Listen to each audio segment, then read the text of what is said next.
All right. 3, 2, 1.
Hey there, guys. What is going on?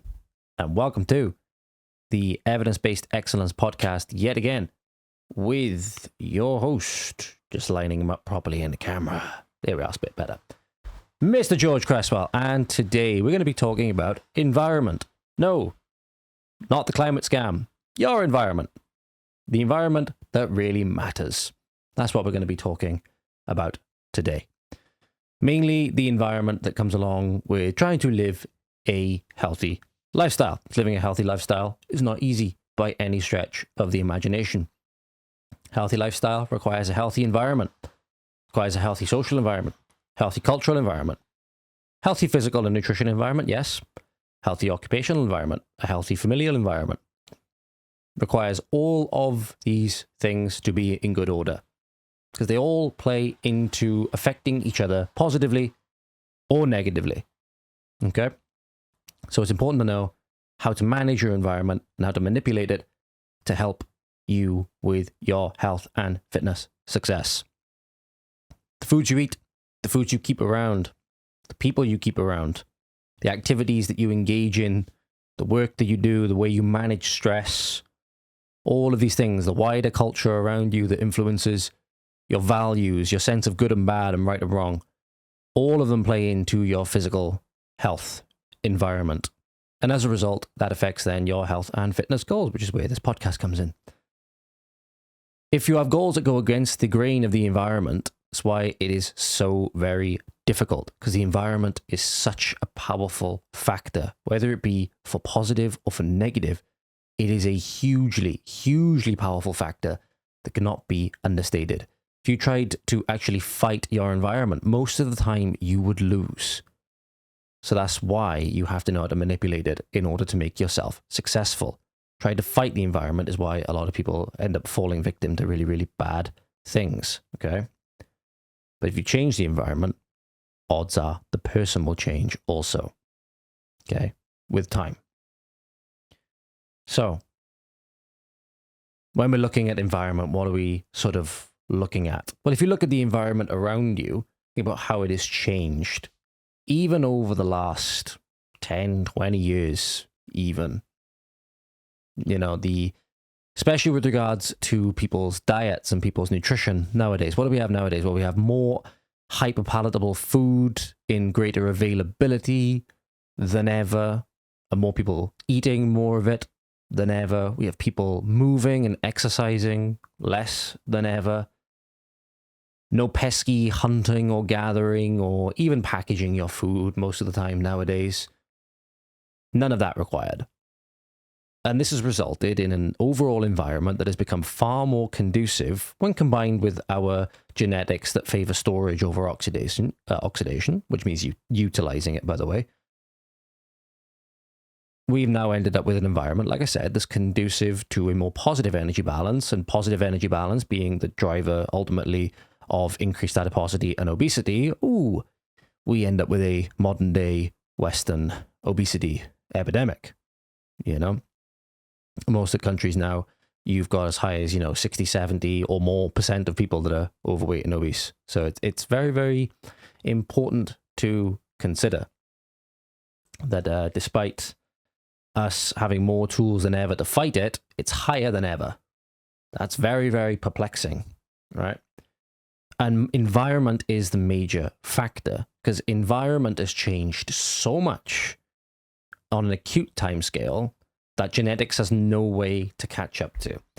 You got to think about it, right? We lived as hunter-gatherers, a hunter-gatherer civilization for tens of thousands of years. And as I said, our genes favored storage over oxidation because that was necessary for survival and procreation and all the rest of it, okay, to where we are today.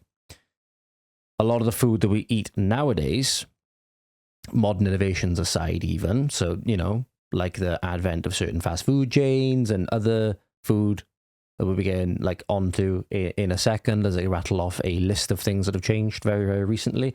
They haven't really changed, you know, as far back as the agricultural revolution. We've always been eating fruits, we've always been eating, you know, veggies potentially. We've always been eating, you know, meats and fish and all stuff like that. So what really has changed? Well, it's the environment. And again, no, not so-called rising temperatures. But, you know, over the last 100 or so years, what have we have that we didn't have before? Well, Tesco, cars, McDonald's, drive-thrus, Netflix, cronuts, video games, the increased prevalence of very sedentary jobs and lifestyles, vending machines, vapes, air conditioning, central heating. Now I could go on and on and on and on and on and seem like I'm, you know, ragging on and bringing down everything that we like and take for granted nowadays. Don't get me wrong, I love my central heating. You know, I don't like freezing to death in winters, but it's important to consider how all of these factors and more that you could go on and on and on and on and on listing come together to create this net positive energy balance environment. Think about it. There's no more hunting on the savannah or Napoleonic / Hannibal-esque crossings of the Alps for a bit of rough and tumble. You know, there's no cattle to rear, no crops to harvest, none of that. None of that. You know, you don't really even need to take the steps to walk across a few streets to the chippy, where at least you have to, as I said, walk over and walk in to get your food, spending a measly, you know, maybe a couple hundred steps. Maybe there and back, you know? Whereas now, you just go around the drive-thru and get, you know, potentially like 2,000 calories worth of food for the 1 calorie it took for you to get there. And that's including the entire journey. And then failing that, if you're even too lazy to press the pedal to go all the way around the friggin' drive-thru, you just get the staff to bring it out to you. Whose idea was click and serve? Whose idea was click and serve? And how lazy do you have to be, and how little sense of shame do you have to feel to use a goddamn click and serve? Like, you really can't be asked to go around the drive-through lane, which has already made it so you don't need to get out of your car. You don't need to walk in through the door. You don't need to have any unnecessary human interaction. And you make them, odds are, when you're using it when the drive-through is busy, they're busy inside, and then you're making them bring it out to you on top of that? For shame. For shame. But anyway, it's no wonder that in relation to all of these new modern advances that we take for granted nowadays, that in addition to technological advancement, we have advancement in people's waistlines. And looking at environment is a good starting point. And you can do that by looking at your environment. And as I said, I don't mean carbon footprint. Let's look in now to what I like to call, reposition my camera just a little bit, the willpower fantasy and the difference between willpower and discipline, okay? So the willpower fantasy. Bit of context. So I was having a discussion one time, right? I was having a discussion with someone who shall remain nameless. And they were of this mindset, and this was around a time that I got in yay shape, blah, blah, blah, blah. Best shape that I've personally ever been in, the leanest I've ever been. But I was having a discussion around this time that I was doing this, and, you know, they were like, oh, you know, you just gotta have willpower, and it's all about willpower. And it was in a wider context of, you know, me literally doing some of the things I'm going to be talking to you about in a very minute. But I was like, no, it's not just about that. And anyway, this argument was going on and on and on, and it was repeated. It was every single day. At some point, this same discussion was being had, or the same argument was being had, and I was tired of the repeated abandonment of logic. And so I ended up asking. I was like, okay, so let's say that's right. Say it's all about willpower, right? It's just all about willpower. And if it's not about anything else, and it's all about willpower, and the cookies are on the side, and you got to be like Arnold, being like, put that cookie down, no! And, you know, you got to be like, oh, no, I can't, I must resist. So you got to be like this, right? So that's the way we should do it, right? Okay, so by that logic then, should we take a bunch of crack addicts and put them in a room with, you know, bags of crack on a table and just be like, oh no, you got to exercise willpower, you got to resist, and class that as their drug rehabilitation? Surprisingly, they said yes. Now, I believe it was sarcasm, because they knew they were losing the argument, and they knew that if they said... if they knew that if they'd lost the argument, so in a way they were backed into a corner, they had to say yes, otherwise they had to admit that I was right. And that's a fun point in having, you know, conversations, by the way. But anyway, so they said yes, and I hope they were being sarcastic, and I hope that if they're not, I'm very, very glad, thank God, that I'm not a crack addict. But it's important to note that in any X-step program, right, for drug rehabilitation, one of the first things they do is they try and take the person away from the environment that's causing the very problem and the people that are in it, okay? More often than not, if you're in a bad environment, the people who are in it with you are either also in that bad environment or actively contributing to it because they're enablers, okay? But, yeah, so one of the first things that you do is get people out of that environment, because then you get them away from the thing and the people that are causing the problem, which is typically the thing that you want to do if you want to get them away from something that's causing a problem, right? You don't want to have the problem thing around. So kind of makes sense, right? So that's important to note, is that you got to have willpower fantasy. And if anybody says that, you know that you can just give them the verbal smackdown, okay, that I've just given you. I haven't given you, but given for you to use, if you happen to listen to this, which is many. But those of you that do listen are going to be armed and dangerous. But anyway, I want you to make a note of this. So this is something you can put in the notes app of your phone to eloquently explain this phenomenon next time you're having a conversation about it. I think this mindset's kind of on its way out now. It's very, very old-fashioned, but we'll see. And the one thing I want you to make a note of is that those who are the best at exercising willpower are the ones that put themselves in situations where they least have to use it, okay? They protect the vital resource of willpower by structuring their lives so that they never have to use it unnecessarily, so that when they do, when they're in really dire straits, they have the resource in full. And as a result, the likelihood of them accomplishing what they want to do is very, very high, because they're not using this resource unless they absolutely have to. Okay? Willpower is a finite resource. Okay? It's not something that you just have and you never run out of. Okay? Willpower is almost like you trying to hold a weight in a static position, trying to hold a bicep curl midway through. As you get more and more fatigued, the weight feels a lot heavier. Eventually, your arm is going to lower, because you're going to be fatigued and you're going to fail. It's exactly what willpower is. It's good in the moment, but it runs out.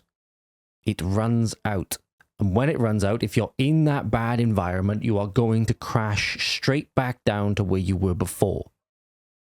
Okay? That's why having a positive environment is so important. It's another reason why having a positive environment is so important. So that if you do happen to crash, you're crashing in an environment, for example, where you don't have access to the thing. But as I said, you protect this. I keep kicking the camera. This is not good. It's been an absolute shit show today. This is the third or fourth or fifth time. I've lost count of me trying to record this. It's an absolute shit show. But you protect it by exercising discipline in your decision making. And by exercising discipline in your decision making, you create a positive environment. That is exactly what it means. So we're going to go into, as I said, environmental structure and also a little bit about social structure today.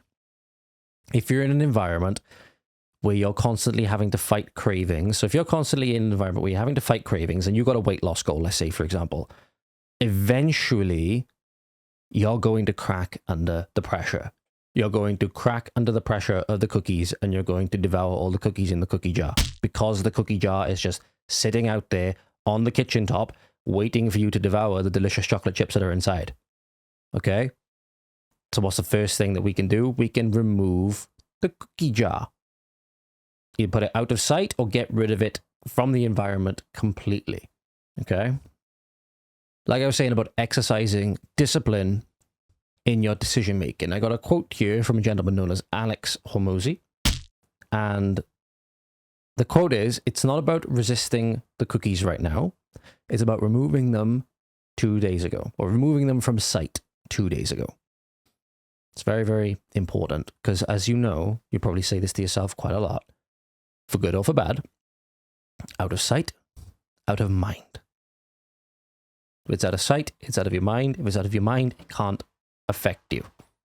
Now that goes for positives as well as negatives, but it gives you the insight into the first step. If something is a negative influence, you remove it from the environment.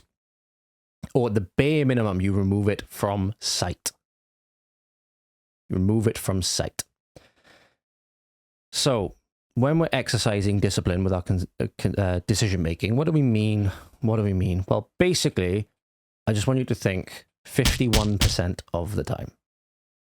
51% of the time. So what I mean by that is that good versus bad decisions, right? Don't like dichotomizing things, but let's just say it for the sake of illustration. Good versus bad decisions. Now that's going to be different for every single one of you. Okay? They're highly subjective. Have a think about some of the ones that apply to you. Which ones you think are good and which ones you think are bad. So have a little think of that as you listen to the next bit of this podcast.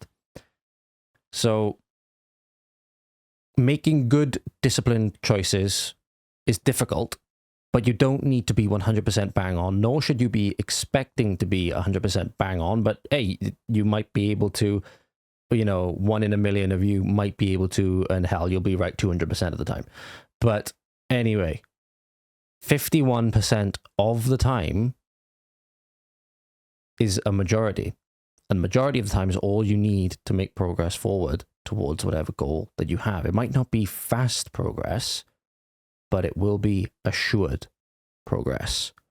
It's difficult to trust this. It's a bit like when I say trust the process, right? It's difficult to trust this because the results don't come like that. Have to delay gratification a long time. A good example I like to give with this is card counting, right? Card counting is when you go in and you beat the game of blackjack in casinos, right? And it's very, very intricate and very, very interesting if you look into it. I know myself, I don't do it myself. I can't do it myself. But when you there's a lot of there's a YouTube channel out there called Blackjack Apprenticeship that is, I just find it really, really interesting. But in the math of it, basically, a lot of people get the misconception of it that they go in and they just rinse the casino of all the money, and they come out hundreds of thousands or tens of thousands of dollars richer every single session. That's not the way it works at all.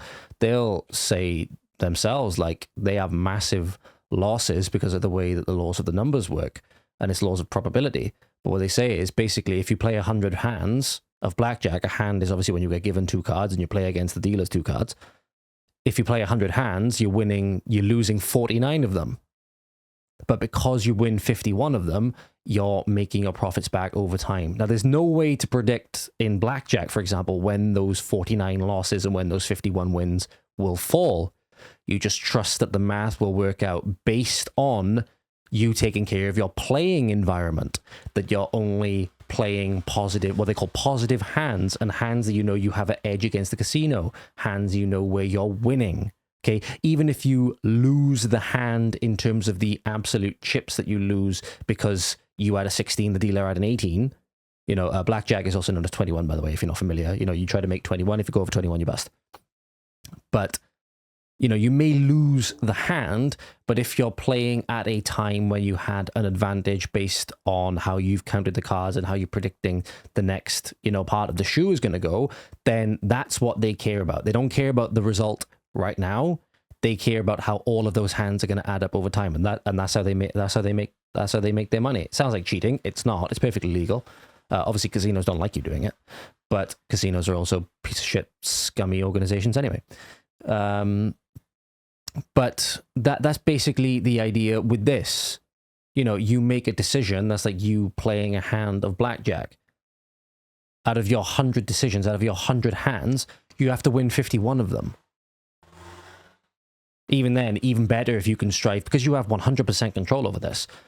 You strive for 60%, 70%, 80%, whatever. Some people like to say, oh yeah, it's 80, 20, whatever. Just doesn't matter. It just matters that you're winning more than you're losing. That's what discipline in your decision-making comes down to. Winning more than you are losing. Okay? You're going to have up days. You're going to have down days. Matters you just have more up days than down. That's the biggest thing to remember. So, I want to give you another example of this. And this goes back to two concepts of creating positive habits that last. Okay, it's two principles from the book Atomic Habits by an author known as James Clear.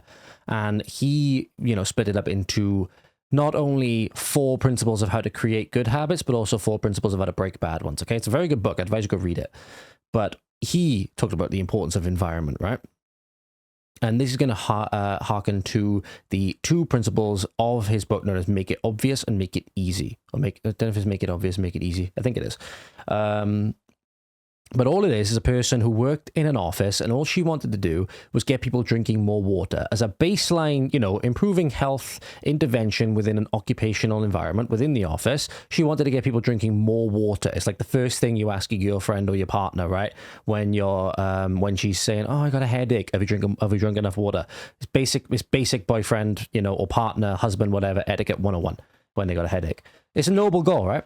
But prior to this, you had the vending machine, which didn't have any water in it. It was just mostly full of, soda, lemonade, Coke, all the full fat and full sugar variants, okay? But then you also had no water anyway that you could really get access to. I think they had like one water cooler, but unless obviously you bring your own water bottle in, you can't really, you go back and forth the water cooler all the time because the cups are tiny, and the office air conditioning might not be working, and you're sweating, and you're not going to go back and forth all the time. It's annoying. You're not going to do it sustainably. Okay, it's easier to go to the vending machine. The beverage is ice cold. Anyway, so there was virtually no water to be seen. Unsurprisingly, people didn't drink a lot of water. You might have had the odd person bringing in their own water bottle, stuff like that. Just like you get the own person to the office that passes on all the donuts and meal preps their own food. Absolutely nothing wrong with that, by the way. Not judging because of that. That's been me. I've been that person. Still am that person to a certain extent. I love meal prepping my food. But anyway, so what did they do?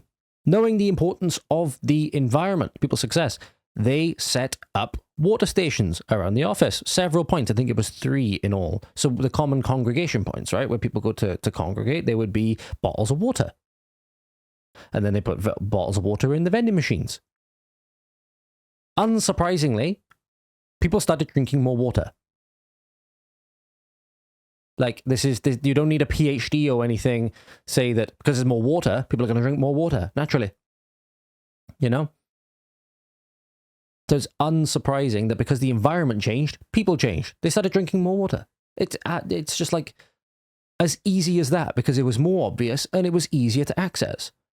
People might go to congregate in these places, once or twice a day. They can maybe take 2 bottles back to their desk. That's potentially like a liter of water. That's half of what most people should be drinking, really, average, thereabouts, every day. Obviously, depending on how much you move and whether you exercise and everything like that, what your diet's like. But, on average, you tend to get the baseline recommendation of about 2 liters. So that's half of their water already. Win-win. And they don't have to get up from their desk so often. They can get more work done. They're hydrated, so they're feeling better. They're more productive. Fucking brilliant, right? So simple as that. Because it was more obvious and because it was easier to do, people did it more. So that's two principles easy that you can apply to creating an environment that's more positive to what you want to get out of, well, whatever you're trying to do, really, whatever your goal is. So think about this. And obviously the inverse of that being make things impossible or make things harder to access and make them more invisible, okay? So for example, don't have high calorie foods and hyper calorically dense palatable foods all over the place in your cupboards, in your bedroom drawer, in your sofa cushions, like in the Galaxy advert. No surprise that you're going to eat them more. Okay? Provided you don't forget about that Galaxy in the sofa cushions and then it melts and then you've got the weird sofa cushiony thing, Galaxy thing on the underside of the sofa cushion. Anyway.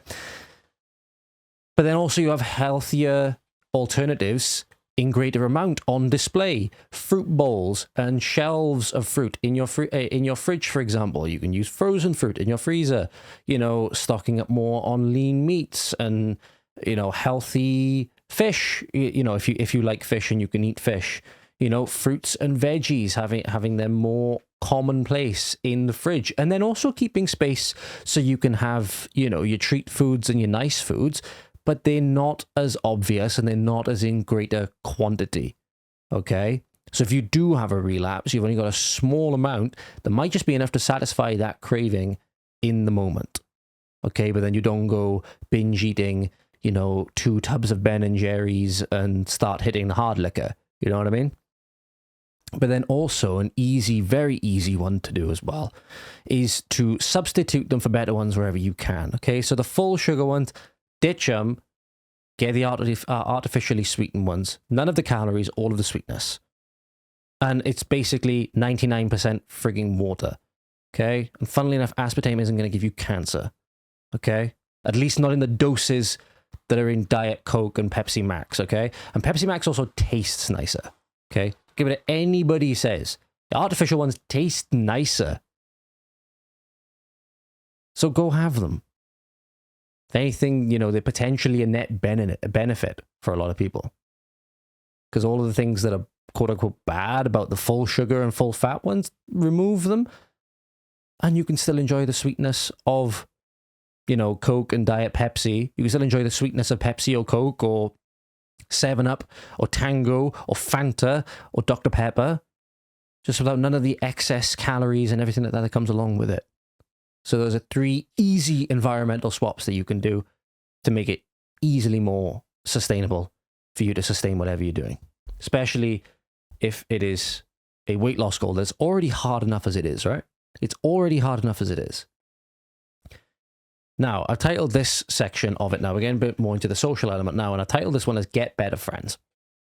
Get better friends, because your social environment is also key to your success, you know, for example, with your goals and with your weight loss goals and stuff like that. So harken back to that story that I told you before about this individual who's a family member that when I was getting in the best shape that I've ever been in, again, we talked about that earlier, provided so much resistance to what I was doing for whatever reason. I don't know. I don't know why.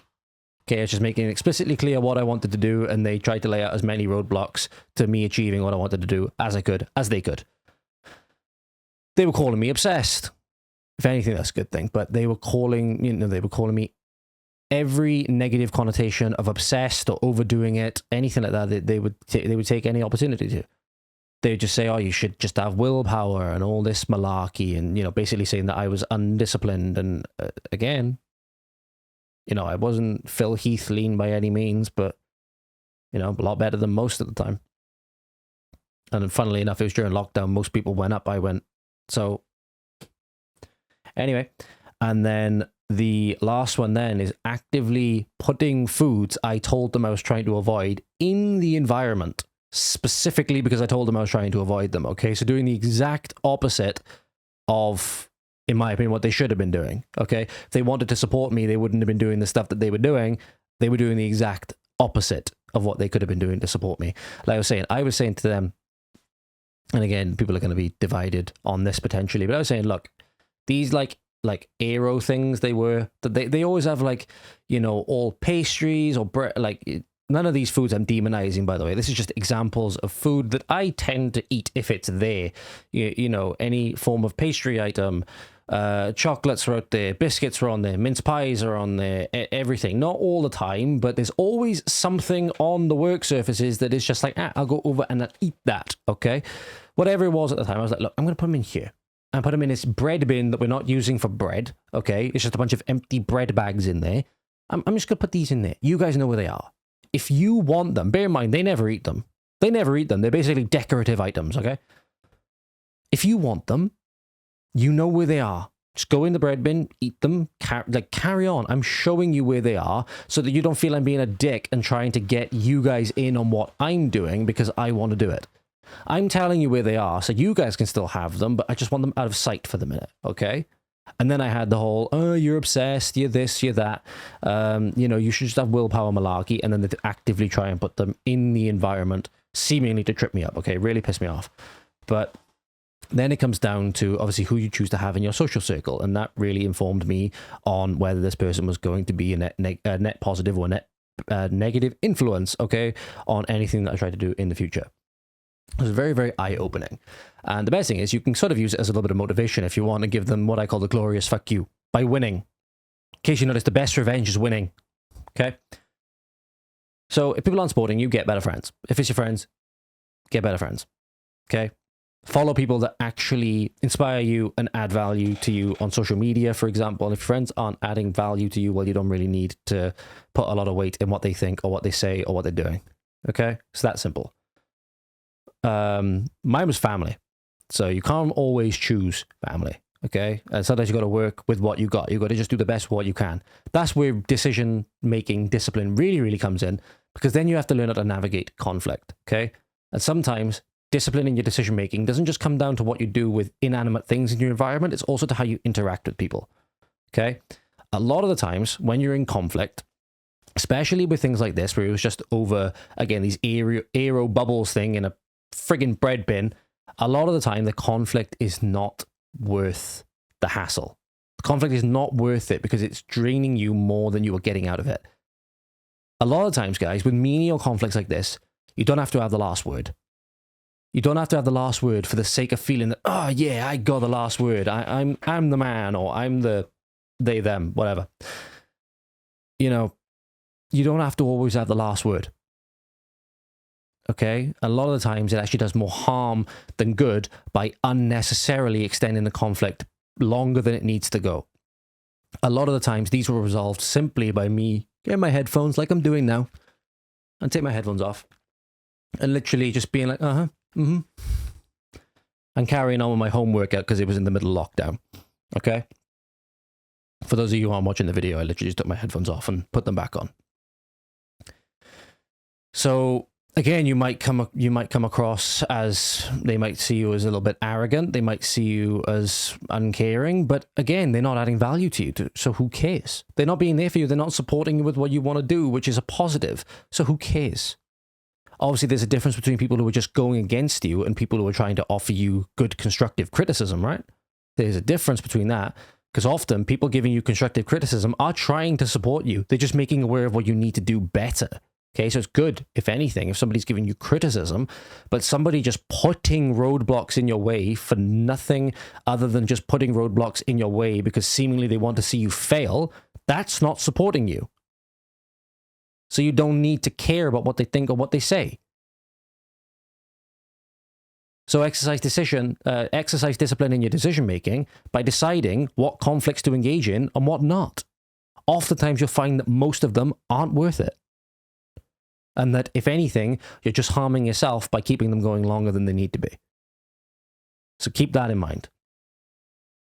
You aim for resolution. That's the main thing. You don't aim always for winning the argument and having the last word. You just aim for resolution. Oftentimes that means not talking. Just, like David Goggins said, Bose headphones on. And not engaging with people that don't merit engagement. Because you need to be focused. This is a solitary endeavor, for example, with a weight loss goal or anything that goes against the grain of your environment, like it was with me. It's a solitary endeavor. You need to be focused on you if you're going to do it. And then you need to structure your environment so that it's positive for you. And that comes with the social environment as well. It comes with friends, comes with family, comes with people you follow on social media. We can now be more connected to people across the diameter of the earth and beyond than we are in our own communities now because of social media. People coming from all different walks of life, all different places, different values, different goals, different messages. And that's something you need to take into account also. Who's adding value? Who's taking value away? Who's inspiring you? Who's not inspiring you? Who's seemingly doing the exact opposite? And obviously, it's going to be different for everybody. People gravitate towards different people. That's okay. Matters who's giving value to you. So, don't follow dickheads, basically. You get enough contact with dickheads anyway. Don't follow dickheads. Sometimes you might not be able to unfollow them. You can mute them. You can choose not to see their posts if you get grated by what they post, if they're constantly airing dirty laundry on Facebook. If they're constantly going on about something that you're just like, just shut up. It's like it's not really that big of a deal. Then you could choose to, mute. Or as I said, unfollow, unfriend. And for God's sake, people really going to get that mad? Is it really the end of the world if someone unfollows you on Instagram? Like, no. Who gives a fuck? Who honestly gives a shit? It's kind of funny. I always like it when people announce that they are unfollowing somebody. I always love it when I'm like reading something on Instagram or reading something from somebody I follow and like somebody's like, oh, I used to like you back in the day. I don't like you anymore. I'm unfollowing. I'm like, bro, this isn't an airport. You don't need to announce your departure. Just go. Just go. So anyway, like there's a lot worse in the world than being unfollowed on social media. So don't be afraid to hit that unfollow button, especially if somebody is just providing you with unrealistic expectations or, people trying simply to sell you snake oil and all stuff like that. Sell a message that's not particularly positive. Just don't bother. Just don't bother. You can very, very easily get sucked into very, very dark places on social media with people that you choose to follow. So choose who you follow wisely. Okay? So, here's some basic things that you can do. And these are just examples. And then you can apply these to anything within your environment. These are 3 things that I think are good. For example, 3 good examples, not only of how you can apply the structure, some of the things that we've talked about today, but also literally 3 good examples of good habits that we can uptake in today's society. So you want to read more, right? And I'm talking physical books now. I'm talking actual physical books. Then at the start of the day, say for example, when you're getting ready for work or you're doing a school run and then you're going to work or doing whatever, right? At the start of the day, whatever book you've got, place it on your pillow at the start of the day. When you come back to it, then it's a reminder. When you come back to bed, it's a reminder, I have to read that chapter, or I have to read, it could even just be a page. Take 100 days and say you read 2 pages of a book. That's 100 to 2, that's 200 books, 200 pages across that 100 days. Some books are not even 200 pages long. But even then, it's the start of a habit that after a while, you'll think, oh, I'm reading 2 pages for like the last month. I might as well do a couple more when I settle in. And it's a little bit like progressive overload with regards to your reading, right? Before you know it, you're reading entire 15, 20, 30 page chapters every single night, and you're finishing like a book every month, or, 2 books a month, whatever. And you're reading more than ever. And it'll feel so easy because you've done it so slowly, but it took a long time. And that makes you appreciate it. That makes you appreciate it and makes you more likely to carry on doing it because you appreciate the value of it, because of the effort that you put into it, right? But you just, all from just choosing to place that book on your pillow at the start of the day and read 2 pages when you went to bed at night. All started from there. let's say you want to get more active. So, I don't know, you set out your clothes the night before and you set out your clothes by your bed and your trainers by the door. Everything that you need to just get out and go, you do it. Something I used to do before I went to uni, for example. So I'd have an hour drive to uni. When I was doing this, when I was getting in the shape that I was getting in, when I was at the time, I was gearing up a little bit earlier to go out on a walk. 7,000 steps before I even got in the car going down to uni. And at the time when I was in uni, it was quite sedentary. A lot of times your lectures are 2 hours long. You know, you sat there and then you go to the library because you've got to study, you've got assignments to do. It's a bit like when you're in work, you know, in work, if you work in a call center or if you work in any other sedentary job, for example, if you're a receptionist somewhere, you know, you're spending a lot of time sat down. So having already done all that at the start of the day just makes it a hell of a lot easier, almost. It takes a lot of discipline in the moment, but it's a good disciplined decision to do. All starting from laying out your clothes the night before and laying your trainers by the door. So it's easier to get up and go. Or you take your gym clothes to work and you hit the gym on the way home. You hit the gym before you get home because you know if you sit on the settee at home, you know you're not getting back up and you're cracking a beer open probably. But by hitting the gym before you get home, even if it's only 30 minutes, it's done. And you do that Monday to Friday. That's 5 days more than you were doing before when you'd get home and you'd be like, ugh. And enough. I'm sitting on the settee and I'm watching Netflix or I'm watching spaghetti westerns and, you know, devouring a lager or Foster's or whatever, you know, that whole idea. Do it before you get home if you're doing it in the evening. I personally prefer to train in the, you know, afternoon, evening. Matters just when you can do it. But therefore, for me, sometimes I'll be coming back home from uni and I go to the gym before I go home because I know when I get home, I'm not coming back out. Especially when it's in winter and it's already dark by the time I'm driving home. It's absolutely depressing. I'm not coming back out. But if I can get it done before I get home, then at least I know it's done. At least I know it's done. And the last one then is if you want to stop eating so much takeaway, right? A lot of people are eating takeaways or fast food multiple times, potentially even multiple times a day, let alone multiple times a week. But you get the apps off your phone. Delete the apps off your phone. Who gives a fuck about your McDonald's reward points? Nobody gives a shit. And take different routes home from work or from university or anything like that to where you avoid them. And you avoid them and you avoid going in. You don't have the problem then. You take different routes home, if possible. Okay, if possible. Prepare your own meals ahead of time. Keep them in the fridge. Go support local produce. At the end of the day, small businesses now need that money more than ever. So it's a win-win as well for the local community. Okay? Go shop local and get all your stuff locally. Odds are you got a local butchers and a local food and veg grocer. Go support them. Then by doing that, you're helping them too. So yeah. I think that's it for this episode. And I think that's all I got. So yeah, summary. And this is just going to be a series of very, very short statements. And it's just very, very important that you keep these in mind. Your environment matters. Physical, nutritional environment matters. Social environment. Your occupational environment. Your cultural environment. Everything in your environment matters. So take care with all of it and make sure it's as positive as you can. Like you take care of your room or your house, you must take care of these environments also. Make sure to set your house perfectly in order before you go criticizing the world, as Jordan B. Peterson would say. And even if you don't think it matters, it does. Even if you're not aware of how much it matters, it does. I hope this has helped me do a little bit more aware of how much environment matters.